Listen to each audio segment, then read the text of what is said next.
Donc le 9 avril dernier, l'Europe, au travers de ses ministres de l'économie, ont annoncé en fait un plan d'aide de 500 milliards d'euros pour soutenir en fait l'économie européenne vis-à-vis de la crise du Covid-19. Les trois instruments décidés lors de ce Conseil européen sont un complément d'aide au chômage partiel à hauteur de 100 milliards d'euros euh, qui sont une orientation du budget de la Commission européenne pour l'année 2020. Euh, la mise à disposition d'une garantie, d'un fonds de garantie européen qui permet donc assuré par la Banque européenne d'investissement et qui permet en fait de garantir 200 milliards d'euros. Donc là, c'est en cas de défaut des entreprises qui empruntent. Et la troisième ligne, c'est 240 milliards d'euros mis à disposition donc, des États de l'Eurogroupe euh, par l'intermédiaire du mécanisme européen de stabilité. Et donc on va voir dans cette vidéo qu'est-ce qui se cache derrière ce mécanisme européen de stabilité et d'où sort l'argent de ces 240 milliards d'euros proposés par ce sommet. Alors, le mécanisme européen de stabilité, qu'est-ce que c'est? Donc là, vous avez ce site-là, touteleurope.eu, qui permet de le définir. Donc, il est entré en vigueur donc, le 27 septembre 2012, suite à la dernière crise financière de 2007-2008. Il a pour but d'aider donc les États membres de l'euro qui connaissent un risque euh, pour gérer une crise. Euh, alors, pourquoi le mécanisme européen il a été créé? Donc là, on rappelle en fait que pour financer ces politiques publiques, un État emprunte de l'argent auprès de différents investisseurs pour la plupart de formes d'obligations. Euh, donc c'est assorti d'intérêts et doit régulièrement contracter de la dette pour rembourser l'ancienne. En fait, ça vient du traité européen de Maastricht qui interdit le financement de l'État auprès de ses banques nationales. Donc chez nous, c'est la Banque de France ou la Banque centrale européenne qui est détenue par les différentes banques nationales de l'Eurogroupe. Donc l'État est obligé en fait d'emprunter auprès d'investisseurs qui sont la plupart sont des banques commerciales euh, avec des intérêts. Les taux d'intérêt sont les risques pris par ces investisseurs à prêter aux États. Et donc c'est les agences de notation qui les définissent. En période de crise, ce qui s'est passé donc dans le cas de la crise de la Grèce, c'est que les taux d'intérêt en fait des obligations grecques en fait ont explosé et puisque en fait les investisseurs ne voulaient plus prêter directement à la Grèce. Alors de quel outil dispose le MES? Alors le MES permet d'accorder des prêts à un État en difficulté à des taux d'intérêt plus faibles que le marché, afin d'acheter des obligations des États membres bénéficiaires sur le marché primaire et secondaire. Donc le marché primaire, c'est l'achat de dettes, d'obligations directement auprès du Trésor.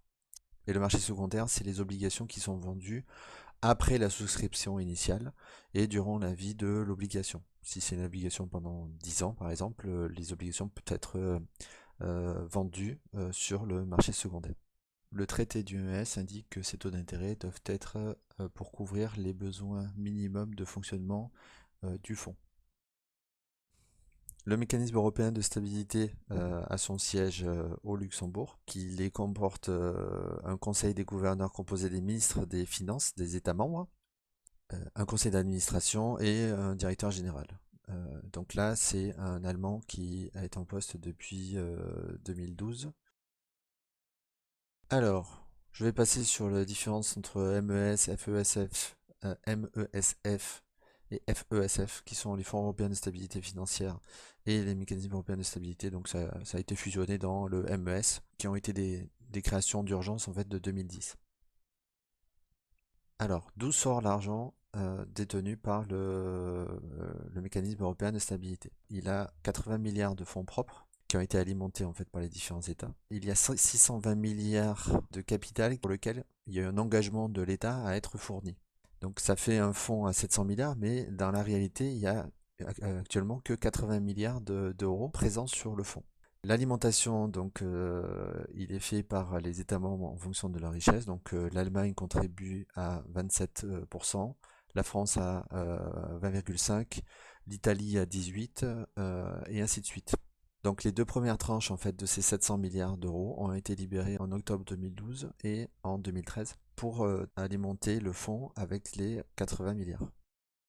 Le, le mécanisme européen de stabilité donc prévoit une coopération avec le FMI. Il fournit donc une expertise technique au sein de ce qu'on appelle la Troïka, c'est-à-dire la Commission européenne, la Banque centrale européenne et le Fonds monétaire international, pour évaluer la situation financière de l'État demandeur et veiller au respect de la conditionnalité dont est assortie la facilité d'assistance financière. Alors, comment c'est contrôlé?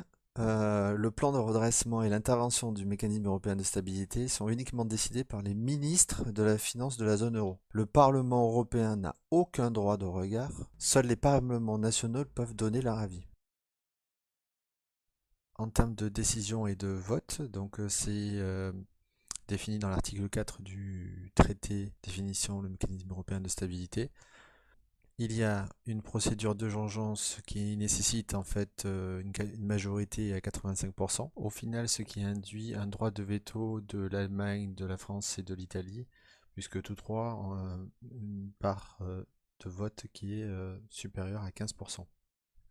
Quelque chose d'important donc de l'article 4 du traité, c'est le fait que si un des États membres fait défaut de paiement, son droit de vote est suspendu.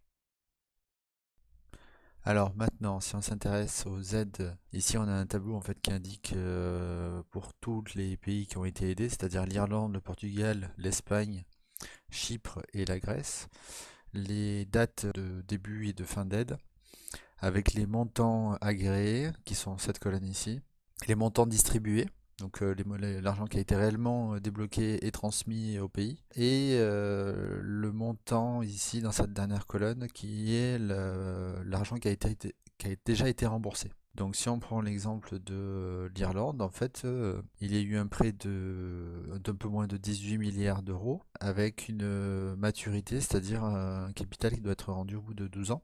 Pour le Portugal, c'est un prêt de 26 milliards. Pour l'Espagne, c'est un prêt de 41 milliards qui a été fait et dont 17 ont déjà été remboursés.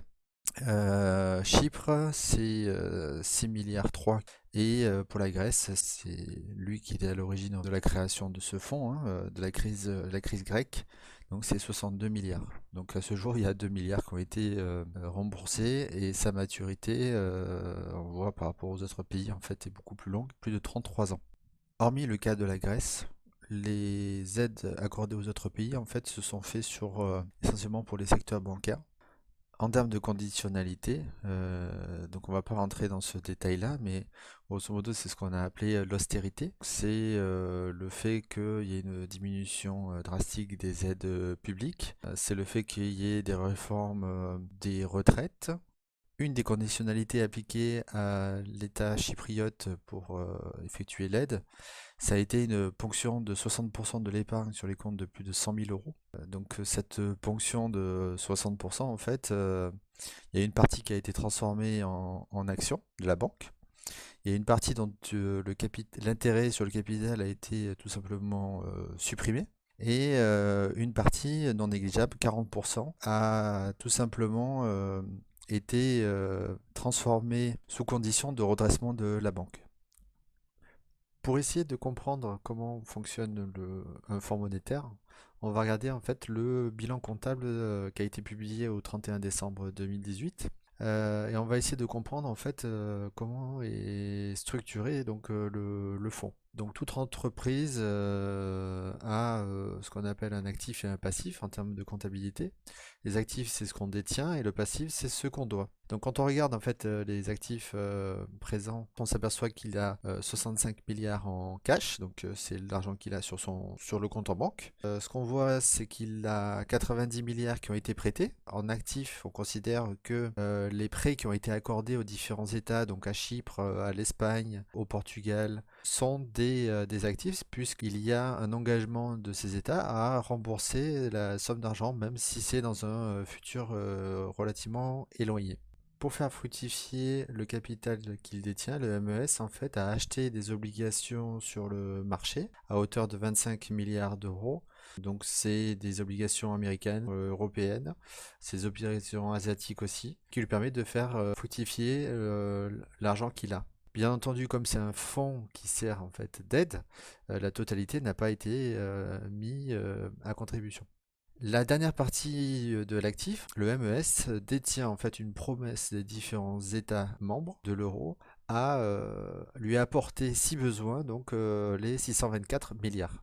Donc si on résume la partie des actifs, de disponibles réellement, on a le cash qui est de l'argent frais. On a aussi de l'argent qui est sous forme d'achat pour faire fructifier, mais donc c'est un argent qui n'est pas disponible à l'heure actuelle, hein, puisqu'en fait il faut attendre la maturité des obligations achetées pour pouvoir récupérer le capital. Et le reste, en fait, c'est une promesse à très long terme. Donc pour les États, c'est du 12 à 15 ans, voire 30 ans pour la Grèce. Quand on regarde la partie du passif, hein, ce que le MES doit, en fait, un fonds monétaire marche de la façon suivante. Il n'utilise jamais en fait l'argent, le cash qu'il a disponible. Donc en fait, il ne gaspille pas son propre argent, mais il préfère en fait faire des emprunts qui vont lui permettre en fait de récupérer de l'argent supplémentaire qui est garanti en fait par l'argent en cash qu'il a sur son compte. Donc dans le cas du MES, en fait, il a des emprunts qui sont faits à hauteur de 98 milliards d'euros et en fait qui ont été utilisés pour essentiellement prêter aux États. Le MES qui a émis des obligations de lui-même à des taux préférentiels, puisque l'idée de départ c'était que les emprunts qui étaient faits, donc ces obligations émises par le MES, aient un taux d'intérêt en fait plus bas que celui des propres États. Et en termes de passif, on a aussi le fonds propre qui est en fait la totalité du fonds qui était souscrit. Donc ça c'est la façon de décrire comptablement en fait que la constitution du MES. Alors si on résume, primo, le MES a 65 milliards de cash uniquement. Secondo, le fonds emprunte ce qu'il prête aux États. Et donc la contrepartie, c'est que il faut qu'il y ait environ à peu près la même quantité de cash disponible pour garantir en fait que l'emprunt qu'il fait sur les marchés va être accepté, même s'il peut jouir d'un effet de levier assez conséquent. Tertio, le MES joue le rôle de proxy puisque en fait il se substitue au rôle de l'État d'émettre ses obligations à des taux d'intérêt plus élevés par l'intermédiaire d'obligations qui est garanti en fait par l'ensemble des pays de l'euro. Si on résume le mécanisme européen de stabilité avec le cas de l'Espagne, on a ce schéma qui représente ici donc le Royaume d'Espagne avec les dépenses publiques qu'il doit auprès de son peuple. Pour se financer, il a les impôts et l'émission sur le marché obligataire d'obligations. Donc c'est ce qu'on voit ici auprès des banques commerciales. En échange, il reçoit donc des euros. On a la Banque centrale européenne ici qui a le rôle de supervision et de régulation des banques commerciales. Et par le traité de l'Union européenne et l'article 123, il y a l'interdiction en fait de financement direct du Royaume d'Espagne auprès de la BCE. Lors de la crise de confiance en l'euro en 2012, les taux obligataires demandés par les banques commerciales ont flambé, ce qui a donné une impossibilité de se financer par ce mécanisme-là. D'où l'intervention du mécanisme européen de stabilité, puisque ce mécanisme européen de stabilité jouait le rôle de proxy, puisque c'est en émettant ses propres obligations, récupérer l'argent qu'elle transmettait donc au Royaume d'Espagne. Le plan d'aide accordé par le MES a été fait sous la direction de la Banque Centrale Européenne et visant un plan d'austérité.